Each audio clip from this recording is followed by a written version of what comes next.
is an exclusive to Comics in Quarantine Solving Problems. Yeah. I have obtained a copy of the tax returns ahead of the court case. And I was able to get it because I just sent Trump a tweet, because he and I are Twitter buds. And I just said, look, it's only going to be broadcast in the UK. It's only going to be broadcast in Great Britain. And he said, that's fine, because Britain, you're not that great anymore. So he was more than happy to release the returns to you. Now, looking at these, I'm just going to highlight a few things. It's interesting looking at a billionaire's tax return, right? Because most of the figures on here are only in the millions. Which is strange. But actually, well, I say that on the official return, like where it's typed in, it's in $1 million levels.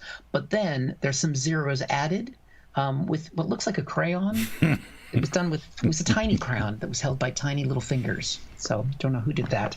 Now, we've known for a long time that in 1995, Trump lost $1 billion, right? He had one of the biggest tax write-offs of any American. But we've never known exactly what that loss was. And now we can see it, Steve. We can see that there was a $65 million loss for talking nicely to ugly people. Wow. You can write that off. There's also a $50 million tax credit for having children, which is why he has to keep getting married and having more children. More kids mean more tax breaks. Understandable, yeah. That's what these things are there for. He failed. He didn't take a deduction for health insurance costs.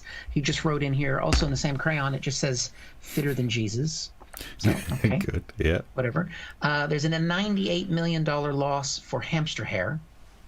Don't know what that's for. And lastly, there is a $5 donation to a charity. And then, wait, hold on. There's something next to it.